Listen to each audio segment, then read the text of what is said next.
மனுஷபுத்திரன் அவருடைய நூல் வெளியீடு நிறைய இடங்களுக்கு நான் வந்திருக்கிறேன். அந்த புது கவிதைகள் எழுதியிருக்கக்கூடிய இடங்களுக்கு வர்ற போது கொஞ்சம் பயமா இருக்குது. எனக்கு தமிழ் தெரியாம போயிடுச்சோ அப்படிங்கிற மாதிரி நான் உட்கார்ந்துருக்கிறேன்.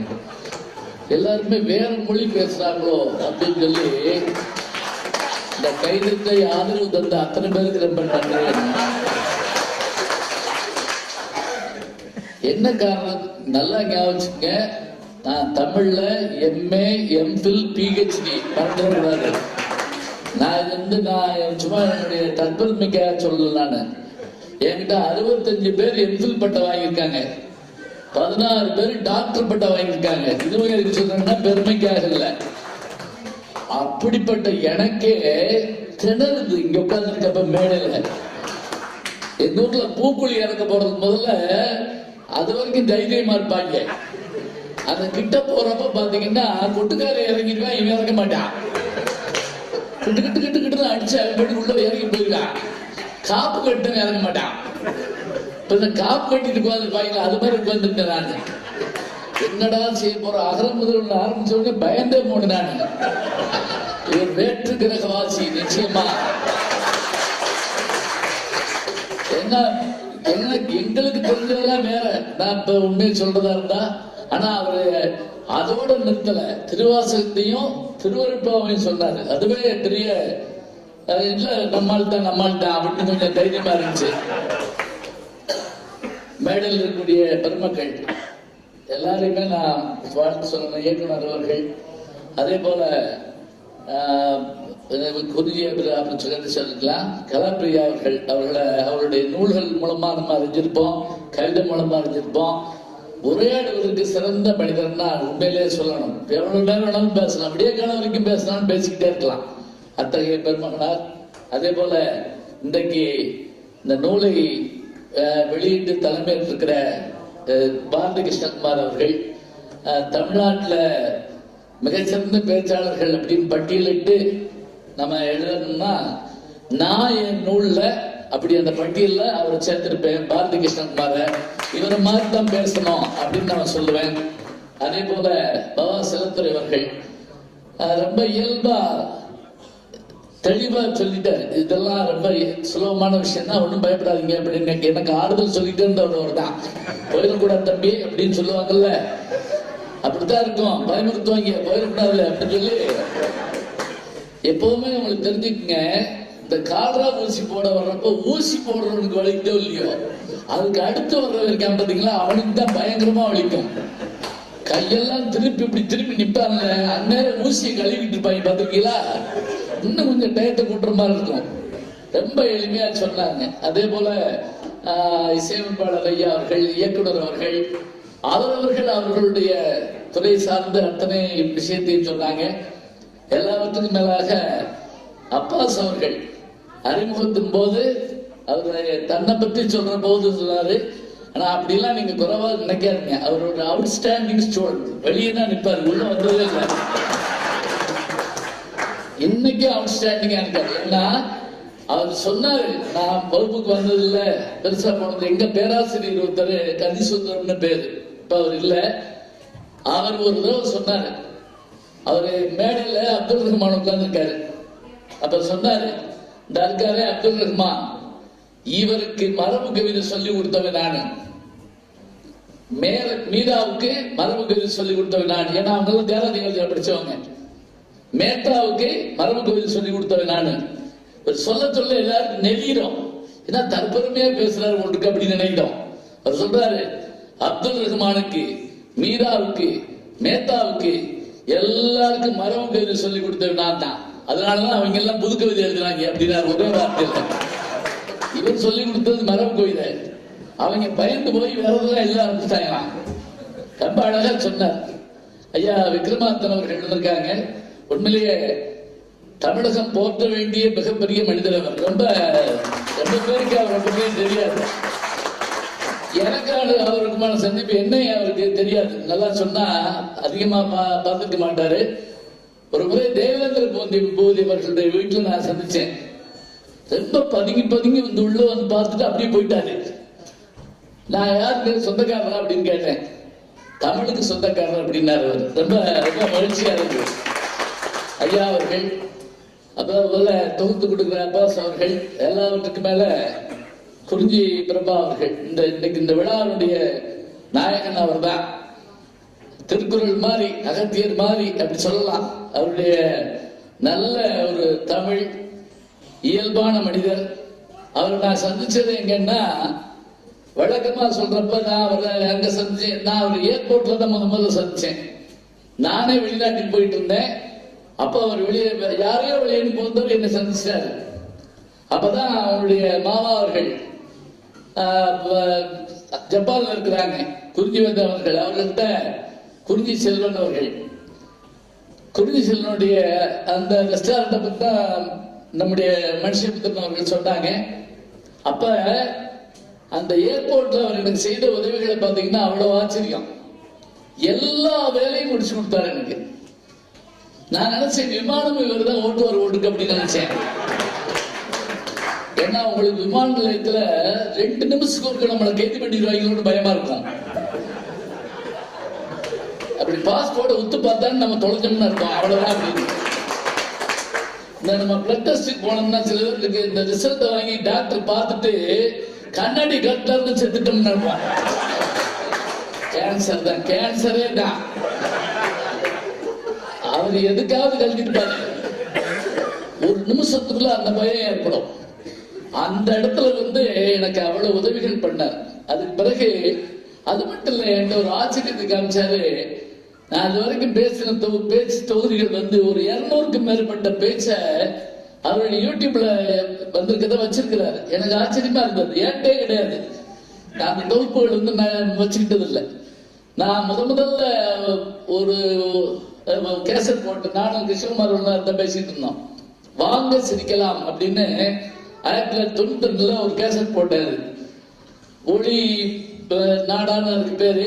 அது புரியாது, கேசட் வச்சுக்கோங்க, அதுதான் தமிழ் அப்படி வச்சுக்கிறோம். எதுக்கு அவர் எடுத்து எழுதினார் போட்டுக்கு அப்படின்னு நினைச்சுக்கூடாது நீங்க.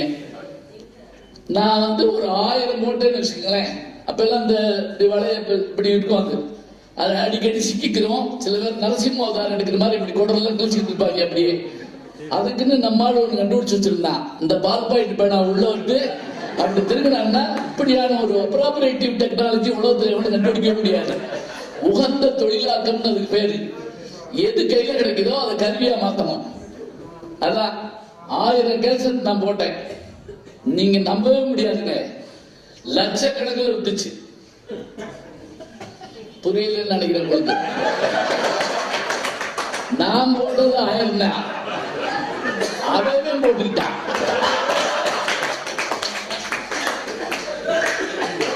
யூடியூப் அந்த மாதிரி தான் போயிட்டு இருக்கு.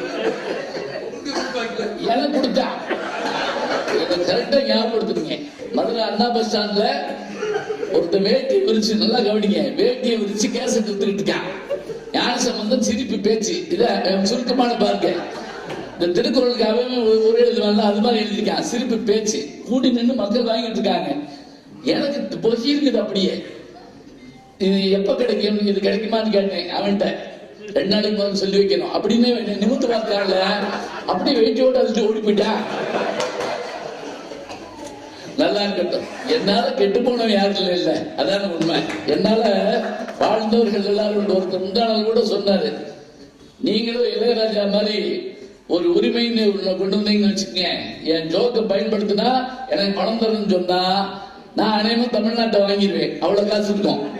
அவ்வளவு தூரத்துக்கு எல்லாரும் பயன்படுத்திட்டே இருக்காங்க. நல்லா இருக்கிறேன். ஏன்னா எப்ப வெளியே வந்தாச்சு அது பொதுதான், அதை விட்டுறணும். அதை பத்தி கவலைப்படக்கூடாது. இப்ப குறிஞ்சி பிரபா அவருடைய கவிதைகளை பற்றி சொல்றப்ப எனக்கு என்ன ஆச்சரியம்னா, எந்த கவிதை எடுக்கலன்னா அதை முதல்ல சொல்லிடுறாங்க. இந்த கிளி வச்சு கிளி ஒவ்வொன்றா எடுக்கு, இந்த இது யார் பார்ப்போம்னு பார்த்தா அது ஒரு கவிதை வந்துருது. ஒன்னே ஒண்ணு வச்சிருந்தேன், அப்பா அதையும் விடல, அவரு சொல்லிட்டு போனாரு. ஆனா அதுக்காக நம்ம பேசாம இருக்க முடியாது. இப்ப எல்லாரும் சொன்னாங்கல்ல, ராத்திரி 12 மணிக்கு எழுதுவாரு இதெல்லாம். முதல்ல எனக்கு வாட்ஸ்அப் பார்க்கறது ரொம்ப கஷ்டமான வேலை. ஏன்னா அதுல பல பேரு இதை நீ உடனே 7 பேருக்கு அனுப்பு, 70 பேருக்கு அனுப்புன்னு நம்மளை ஆணையிடுறாங்க. அது மட்டும் இல்ல, சில பேர் பயமுறுத்துறான். இது நீ அனுப்பல ரத்தமா கட்டி சாவ அப்படிங்கிற நிலைமைக்கு வந்துட்டான்.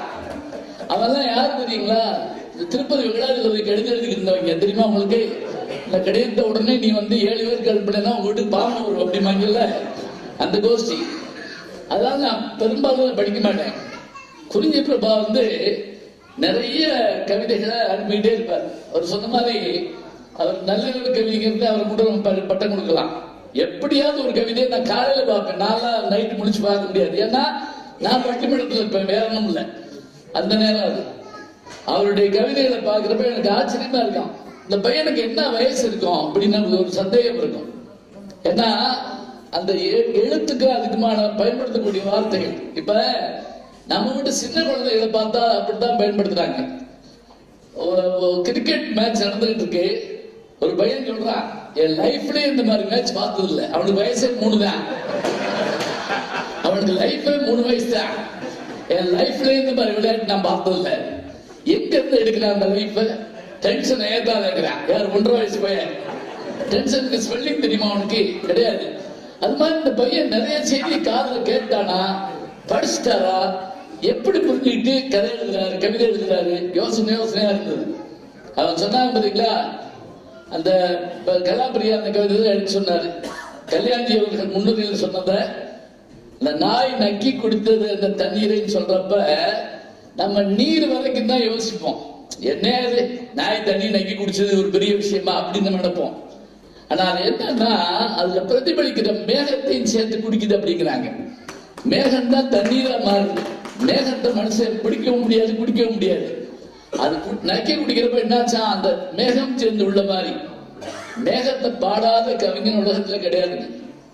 ஓடுகின்ற மேகங்கள் அப்படின்னு ஆரம்பிக்கக்கூடிய தனிப்பாடல் திரண்டு வரக்கூடிய பாட்டை தான் அப்படியே எடுத்துக்கிட்டு ஆசை வச்சார். இதுல 1001 பருவர் படத்துல பழைய 1001 நீங்க இந்த பொதுப்படம் பார்த்துட்டு நீ வையக்கூடாது, கடைசி வரைக்கும் காணாம் அப்படின்னு சொல்லி ஒரு அரசியல்வாதி மேடையில இருந்து இறங்கி போறப்போ வந்துகிட்டே போனாராம். அந்த பாட்டு அடிக்கடி கேட்டிருக்கேன், எந்த படம் தெரியல அப்படின்னு சொல்லி. தேசிய கீதம். இந்த பாட்டு அடிக்கடி கேட்டிருக்கேன், என்னன்னு தெரியலையே. ஆகாயத்தையே உறிஞ்சி குடிக்கக்கூடிய ஆற்றல். அதே மாதிரி இந்த எல்லாம் இந்த முத்தங்கிற சொல்ல பயன்படுத்தவே பயப்படுவாங்க. இவர் புராணமே எழுதுறாரு. நான் ஒரு உதாரணம் சொல்றேன் பாருங்களேன். கற்பகம் ஒரு படம் வந்தது, கே.எஸ். கோபாலகிருஷ்ணன் அவர்கள் படம். அதுக்கு முதல்ல சாரதாங்கிற ஒரு படத்துல, ஐயா அவர்களுக்கு தெரியாத விஷயம் இல்லை, திரைப்படம் பூரா கூட்டா சொல்லியிருக்கேன், ஒன்றும் தப்பு இல்லை. சாரதா படம் வந்தப்ப அந்த படத்தினுடைய வெற்றி விழாவில் கண்ணாசன் சொன்னார், இந்த வெற்றியில என்னுடைய பாடலும் இருக்கின்றாரு, பெருமையான விஷயமா இருந்தது. அப்ப அவர் சொன்னாரு, கே.எஸ். கோபாலகிருஷ்ணன் சொன்னாரா, கவிஞரே அடுத்த படத்துல நீங்க இல்லாமலே நான் ஜெயிப்பேன். இதெல்லாம் ஒரு சந்தோஷம் தான், யாரும் சொல்லிடக்கூடாது, நீங்க இல்லாமலே ஜெயிப்பேன். அதே மாதிரி கற்பகம் படம்னா முழு பாட்டு எழுதுறாரு பாலி. அதுல ஒரு பாட்டு வரும், 1000 இரவுகள் வருவதுண்டு, ஆனால் இதுதான் முதல் இரவு. இந்த பாட்டை இப்ப நீங்க ஒரு நிமிஷம் கையில இருந்தா போட்டு பார்த்துக்கலாம். இந்த மாதிரி புத்தகத்தை தேடி போய் அல்லது கேசட் ஒண்ணு வேண்டாம். அந்த மாய கண்ணாடியே உலக அழகியை காட்டு மேல பழைய மந்திரவாதி, அது மாதிரி உங்க விக்கிபீடியா சொன்னோன்னே அது உடனே கொடுக்கும், அதுல உடனே பார்த்துடலாம், யூடியூப்ல பார்த்துடலாம். அதுல என்ன வரும் அந்த பாட்டுல, 1000 இரவுகள் வருவதுண்டு, ஆனால் இதுதான் முதல் இரவு. அந்த பாட்டுல வருவார் வருவார் நித்தம் வந்தால் தருவார் அப்படின்னு சொல்லி நிப்பாட்டிடுவாங்க. பாட்டை நிப்பாட்டிட்டு மியூசிக் மந்திரம் போகும். வருவார் வருவார் நித்தம் வந்தால் தருவார். என்ன ரேஷன் கடை தருவாரு? நித்தத்துக்கு அடுத்து என்ன போடுவோம்? வருவார் வருவார் நித்தம் வந்தால் தருவார். அவ்வளவுதான். இது எல்லாம் இப்பவே சொல்றோம், யோசிக்கிறீங்களே, நாங்க மைக்ல சொல்லலாம், கேட்டுட்டு போயிலாங்க. இத பத்தி புராணமே எழுதியிருக்காரு. அதுல ரொம்ப ஆச்சரியமானது என்னன்னா, துவர்ப்பின் மாய சக்தின்னு ஒண்ணு எங்க வீட்டிலேயே வந்திருக்காங்க. நான் அதெல்லாம் வாசிக்க முடியாது. அந்த துவர்ப்பின் மாய சக்தி என்னன்னா, அது அப்படி எப்படி பறந்து மழை பெய்யறப்ப டீ குடிக்கிறது ஒரு சந்தோஷம். நான் ஒரு தடவை கேரளாவுக்கு போயிட்டு வரப்ப ஒரு மலைமுகட்டில் ஒரு சின்ன கடையில அந்த கடை வந்து இப்படி மரம் கூடுற இடத்துல இருக்கு. தண்ணி விழுந்துகிட்டே இருக்கு அந்த கடைக்குள்ள. ஏன்னா அருவி, அதுதான் தண்ணி தொட்டிக்குள்ள விழுகுது. அதுல டீ குடிச்சு போய் எடுத்து போடுறாரு அவரு. அந்த டீ குடிச்சுட்டே இருக்கப்ப அந்த அதுல இருந்து தண்ணி விழுகுது. இதுல நமக்கு டீ கூடிக்கிட்டே இருக்கு, குறையாம குடிச்சுக்கிட்டே இருக்கோம். இவ்வளவுதான் நமக்கு தெரியுது. அந்த நேரத்துல அவள் கொடுத்த முத்தம் இவருக்கு ஞாபகம் வந்துருச்சா? அது துவர்ப்பின் மாய சக்தியாக இருந்தது அப்படின்னாரு. அது எப்படி இருந்தது யாருக்கு தெரியும்? அதாவது நமக்கு தெரியாது. அது சொல்ற போது அவரவருடைய அனுபவங்களை பொறுத்து இருக்கு. இப்ப வேற ஒண்ணும் இல்ல, சில பாட்டு கேட்போம், அந்த பாட்டுல அதனுடைய உள்ளர்த்தம் தெரியாமல் ரசிச்சுக்கிட்டே இருப்போம். இதெல்லாம் தமிழ் பாட்டுல இருக்கு, படத்துல இருக்குது.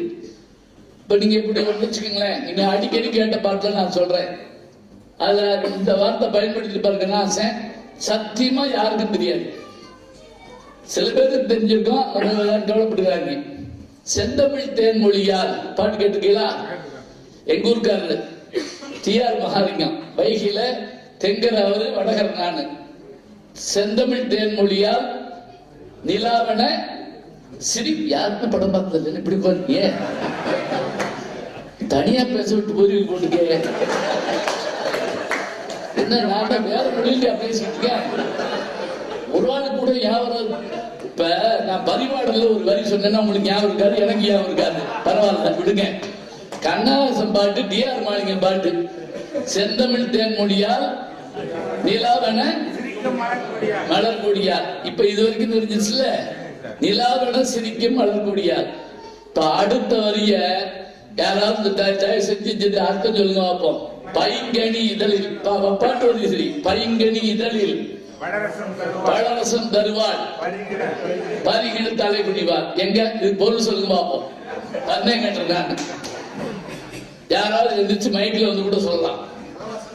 பைங்கனி நீங்க சொல்ல வேண்டியதானே, இந்த பக்கத்தால சொல்லி சொல்றா பாத்திட்டு இருக்கிறதா. பைங்கனி இதழில் பழரசம் தருவாள், சாவச்சா குடிக்க போறேன். யோசிச்சு பாருங்க. அது ஆங்கில இல்லையா?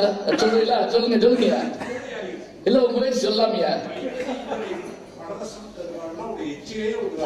தருவா. சரி, அவர் எப்படி பருகிறார்? தமிழ்ல வாங்கிய குடிப்பாரு. ஆங்கில படத்தோட முத்தக்காட்சி அழியா ஞாபகம் வச்சுக்கங்க. இதுக்கு மேல நான் சொல்ல மாட்டேன். இவ்வளவுதான். இத்தனை நாள் இந்த பாட்டு கேட்டோம்ல, அதான் சொல்லுவான், இதை பாடினவங்களுக்கு தெரியுமா, நடிச்சவங்களுக்கு தெரியுமா, ஆடினவங்களுக்கு தெரியுமா? மைனாவதின்னு ஒரு நடிகை ஆடிப்பாங்க, பண்டரிபாயோட தங்கச்சி. இசையமைச்ச நமக்கு தெரியாது. தெரியுமா தெரியாதான்னு தெரியாது. தெரியாது. அவங்களுக்கு ஆடும். இவருக்கு எவ்வளவு பாருங்க. ஏன்னா சில நடிகர்கள் நம்ம பானுமதி ஆட்டத்தை எதிர்பார்க்க முடியாது. அது மாதிரி மைனாவதி 2-3 படம் தான் நடிச்சாங்க. அவங்க பாடுற பாட்டு இப்ப பாருங்க. இந்த வரிய இந்த தோற்பின் மாய சக்தின்னு இப்ப நீங்க இதெல்லாம் குறிச்சு வச்சுக்கிட்டே இருக்கக்கூடாது. இதெல்லாம் கரெக்டா போய் படிச்சிடணும் அப்படிங்கிற மாதிரி. ஏன் சொல்றீங்களேன், முதலில் முடிஞ்சு வரக்கூடிய விஷயம் பண்ணிட்ட தாயும் மகளும் பேசக்கூடிய பேச்சுன்னு பாத்தீங்கன்னா, தாய் முதலிரவுக்கு அனுப்புறப்ப என்ன சொல்லுவா? அம்மா போன உடனே பழைய காலம் என்ன இப்ப பயங்கரமான காலம் இது. இது மீட்டு காலமா இருக்குது. அதனால எதுவும் தப்பா சொல்லிவிடக்கூடாது. போன உடனே என்ன செய்யணும்னு பெண்ணுக்கு அவ சொல்றா, நீ போய் கணவனுடைய காலை தொட்டு கும்பிடு, அப்புறம் பால் வந்து ஆட்டி கொடு. இப்ப சொல்ல சொல்ல அந்த மகன் என்ன செய்யறா, அப்புறம் அப்புறம் அப்புறம் கேட்கிறா. ஒவ்வொன்றுக்கும் அந்த ஸ்வீட் இருக்கு எடுத்து கொடு. அப்புறம் அப்புறம்ங்கிறப்போ ஒரு இடத்துல அந்த தாயால சொல்ல முடியலங்க, மகன்கிட்ட சொல்ல முடியல. அப்புறம் அப்புறம் உனக்கே தெரியும் அப்படின்னு முடிக்கிறா. அப்புறம் உனக்கே தெரியும் உள்ள போயிட்டா. முதல்ல எல்லாம் முடிஞ்சது. திரும்பி வர்றா. காலையில வர்றப்ப இப்ப அம்மாவுடைய டேன். இவ என்ன பண்றா, மகன்கிட்ட கேட்கிறா, போனியா? ஆமா. அது காலை தொட்டு கும்பிட்டியா? அப்புறம் அப்படின்னு அம்மா கேட்கிறா. நேத்து மக கேட்டா, இப்ப அம்மா கேட்கிறா, அப்புறம் அப்புறம் பாலாத்தி கொடுத்தேன், அப்புறம் அப்புறம் அப்புறம்ட்டு வர்றப்போ ஒரு இடத்துல மகனுக்கு திணறி போயிடுது. அவ சொல்றா, உனக்கு தெரியாதுதா அப்படிங்கிறா. முடிஞ்சு வச்ச அவ்வளவுதான், உனக்கு தெரியாதுதா. இதுதான் நாகரிகம். சில விஷயத்த சொல்லக்கூடாது, அண்டர்ஸ்டுட், நீங்க உணரணும். இரவும் சேர்ந்து மகிழ்ந்து போராடி தலை சீவி முடித்தேன் நீராடி. முதலிரவு போயிட்டு வர்ற பெண் சொல்றா, சேர்ந்து மகிழ்ந்து போராடி தலை சீவி முடித்தேன் நீராடி. இதுவரைக்கும் இதெல்லாம் சாதாரண. கன்னத்தை பார்த்தேன் முன்னாடி, பட்ட காயத்தை சொன்னது கண்ணாடி. முடிஞ்சு வச்சு அவ்வளவுதான். இப்படி பார்த்தானா பட்ட காயத்தை சொன்னது கண்ணாடி. இதெல்லாம் அதுக்கு நான் விளக்கமும் சொல்லக்கூடாது, ஞாபகம் வச்சுக்கோங்க. அவன் உள்ள போய் புலியோட போராடினாளா? இல்ல இல்ல எலி கடிச்சு வச்சு முடிச்சா? கிடையாது. இது என்ன நடந்ததுங்கிற விஷயத்த நம்மளை அறிய வைக்கிறான் பார்த்தீங்களா, அவன் தான் கவிஞன். இந்த கவிதையில அத்தனை விஷயத்த குறிஞ்சி பிரபா சொல்ற. இது என்ன தயக்க கைதத்தை ஏன் பாருங்க. இன்னும் எமர்ஜென்சில அறிவிக்கிற, சும்மா பதில் சொல்ல சுதந்திரமா இருங்க. பயந்து போய் கைதட்ட பயப்படுறீங்க, ஒரு பாட்டு கேட்டா நடுங்குறீங்க. வகுப்புல பார்த்திருக்கேன், சில பேர் எந்திரின்னா நெஞ்சு வலி வந்துடும். அப்படியே வணக்கங்க, எந்திரின்னா போதும். நான் இல்ல சார் அப்படிமா எடுத்த உடனே முத வார்த்தை. கவிதைகளை பார்க்கிற போது அதே போல இந்த யாசகம்னு ஒரு கவிதை அவர் சொல்றாரு. அத ஒண்ணு யாசகம்னா பெருங்கல். இந்த கவிதை தலைப்புகளே ரொம்ப நல்லா இருக்கு. அவர் சொல்றாரு, நான் பேப்பர் வச்சிருக்கேன், எல்லாம் தெரியும், கவிதை ஒரு எழுதுகோள் கொடுங்கன்னு கேட்கிறார். நீங்க எழுதுறதுக்கான ஒரு எழுதுகோள், எமக்கு தொழில் கவிதை, நாற்று குளித்தல், இமைப்பொழுதும் சோறாதிருத்தல் பாபாரதி. அதுமா எழுத்தும் தெய்வம், எழுதுகோளும் தெய்வம் அப்படிமா. அந்த எழுதுகோளை யாராவது எனக்கு கொடுங்கன்னு ஒரு யாசகத்துல கேட்கிறார். அவர் என்ன விஷயத்துக்காக கேட்கிறாரு, எதை வச்சு எழுதணும்? எனக்கு தெரிஞ்ச மகாபாரத கதைய வியாசர் எழுதுறதுக்காக நான் சொல்றேன், விடாம எழுதணும். கடைசியில் விநாயகர் எழுதுறாருங்கிறாங்க, புராணங்கள்ல இருந்து போதுங்க. அவர் என்னன்னா இவரால் சொல்ல முடியும், எழுதுறதுக்கு ஒரு ஆள் வேணும். இவர் கேட்கிறாரு, நான் எழுதுறதையா, எனக்கு ஒரு எழுதுகோள் கொடுங்கிறாரு. ஏன்னா ஒரு எழுதுகோள் குனியிறப்ப ஒரு சமுதாயம் நிமிரும் என்பது நம்முடைய நம்பிக்கை. அதான் எழுத்தாளருக்கு நம்ம நல்ல பெரிய மரியாதை. அதே மாதிரி இந்த அதெல்லாம் சொன்னாங்க. இந்த கடைசி கவிதை ரொம்ப அழகா இருந்தது. இன்னும் கூட சொல்றாரு, என் முதல் கடைசி கவிதைன்னு ஒரு வார்த்தை சொல்றாரு. முதல் கடைசி கவிதைன்னு உலகத்துல கிடையாது. நான் முதலாகவும் கடைசியாகவும் எழுதக்கூடிய கவிதை ஒன்று இருக்கும், அதை என்னால் தர முடியுங்கிறார். அப்புறம் இந்த திருப்பி வந்து விட்டேன் அப்படின்னு ஒரு கவிதை ரொம்ப பிடிச்சிருந்துச்சு எனக்கு.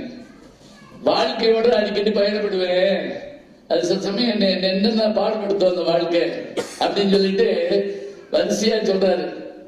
சொல்லி முடிச்சுட்டு மலை உச்சிக்கு கூட்டு போச்சா வாழ்க்கை. நானா தள்ளவா நீயா குறிக்கிறியான்னு கேட்டுச்சான். ரெண்டு வேணான்னு சொன்னேன் அப்படின்னு. சரி போ அப்படின்னு வாழ்க்கை அவர் விட்டுருச்சான். மீண்டும் என் நரகத்திற்கு வந்தேன் அப்படின்னு முடிக்கிறார். என் நகரத்துக்கு வந்தேன் நான் முதல்ல வாசிக்கிட்டேன். அப்புறம் தான் தெரிஞ்சு நரகத்துக்கு வந்தேன். நான் எல்லாரையும் சொல்லிட்டு நானே எல்லா கவிதையும் சொல்லக்கூடாது, நான் முடிச்சிடுறேன். இதை எதுக்காக சொல்றேன் அப்படின்னா, அவருடைய எல்லா கவிதைகளையும் வாசி சொல்லணும்னு ஆசை இருக்குது. இருந்தாலும் சின்ன சின்ன கவிதைகளால அழகான விஷயங்களை சொல்றாரு. இந்த பரிசு கவிதையை சொன்னாங்க. இந்த தங்க மீன் தொட்டிக்குள்ள 2 தங்க மீன், ஒண்ணு நீ ஒண்ணு நானு சொல்லிட்டு அது ஒரு குரூரமான விஷயத்தை சொல்றாரு. அந்த மீன் இறந்தது 3 பேருக்கு தெரியும். ஒன்று நான், இன்னொன்று இறந்து போன அந்த மீன், இன்னொன்று அந்த இருளான இரவு அப்படின்னு முடிக்கிறார். உண்மையிலேயே அது ஒரு மர்ம படம் பார்க்கிற மாதிரி இருக்கு. கவிதையில இதெல்லாம் சொல்ல முடியுமான்னு எனக்கு தெரியல. ஏன்னா மர்மங்களை சொல்றதெல்லாம் இந்த கவிதைகளுடைய நல்ல சிறப்பா இருக்குது. அதே போல நம்முடைய நண்பர்கள் நினைக்கிறவங்க என்னென்ன செய்வாங்க அப்படிங்கிறதுக்கு வரிசையை சொல்றாரு. நீ என்னை மண்ணில் ஓட்டு மிதி, விதை மாதிரி வருவேன். அப்படியே வரிசையை சொல்லிட்டு கடைசியா சொல்றாரு, டா நீ எனக்கு விஷம் கூட கொடு, நான் அதை குடிச்சிட்டு நீலகண்டன் மாதிரி மாறுவேன் அப்படிங்கிறார். நீலகண்டன் யாரு? சிவபெருமான்.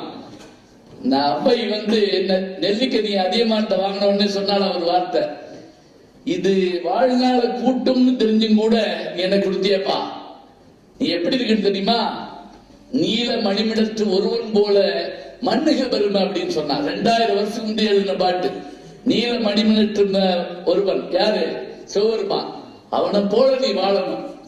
ஒண்ணு இல்லைங்க, புதுமைப்பித்தனுடைய கடவுளும் கந்தசாமி பிள்ளை கதையில அந்த சிவபெருமான் நின்ன உடனே அவரை பத்தி அழகா சொல்வாரு. அவருக்கு 60 வயதும் இருக்கலாம், 60,000 வயதும் இருக்கலாம். சொல்லிட்டு அது கழுத்திலே ஒரு கருப்பு மச்சமா இருந்தலாம். அவர் தான் சிவபெருமான் அப்படிங்கிறதுக்காக. அந்த நேரம் பார்த்து அவர் வீட்டுல அவர் பிள்ளை வரும், கடைசி ஒரே பிள்ளைதான், பொம்பளை பிள்ளை நிக்கும். அந்த பிள்ளையை உத்து பார்ப்பார் சிவபெருமான். உடனே படாது ஒரு என்ன செய்வார் தெரியுமா, உள்ளபோ உள்ளபோ அப்படிம்பார். ஏன்னு சொல்லுங்க பார்ப்போம். சிவபெருமான் பிள்ளைகதி கேட்கிறவரு யார்கிட்ட? சிறுத்தொண்டர்கிட்ட. உடனே சிவபெருமான் சுதாரிச்சுக்கிட்டு, இப்பெல்லாம் நான் சுத்த சைவமாக்கும் அப்படிம்பாரு. எங்க பேராசிரியர் நமச்சிவாயம் அவர்கள் ஒரு முறை அவர் வீட்டுக்கு ஒரு பட்டிமன்றத்துக்கு பேச கூப்பிட்டு வந்திருந்தாங்க. வந்தவர் பேர் ராவணன், அவர் பிஆர்ஓ ராவணன் அவர் பேரு. அவங்க பேத்திக்கு ஒரு 3 வயசு குழந்தை காப்பியை கொண்டு குடிச்சு கொடுத்த உடனே அவர் சொன்னார், முதல்ல உள்ளவோ ஓடிரு ஓடிரு அப்படின்னாரு. சொல்லிட்டு இவருக்கு சொல்றாரு, ஏன் ஓட சொல்லு தெரியுமா, அந்த பிள்ளை பேரு சீதை அப்படின்னாரு. ஏன்னா இவர் ராவணன். ஒரு நிமிஷத்துல நமக்கு அந்த புராணங்களை நினைவூட்டிட்டு போகணுங்க, அவ்வளவுதாங்க. ஒரே ஒரு செய்தி, லட்சுமணன் ஒரு எழுத்தாளர் இருந்தார், திரைக்கதை அவசர் மாறா அவர் பேரு, லட்சுமணன். அவரு சக்கரவர்த்தி திருமகள் படத்துக்கெல்லாம் வசனம் எழுதுறவர். எம்ஜிஆர் அவர்கள் வீட்டுக்கு அவரை கூப்பிட்டுருந்தாராம், கால சாப்பாட்டுக்கு வா. வந்தாரு, எம்ஜிஆர் பக்கத்துல உட்கார்றாரு, சாப்பிடுறாரு. அந்த அம்மா வீட்டு ஜாதிக்கு பரிமாறுறாங்க. உடனே அவர் சொன்னாரா எம்ஜிஆர்கிட்ட, எவ்வளவு நாளாச்சு இப்படி சாப்பிட்ட அப்படின்னாரு.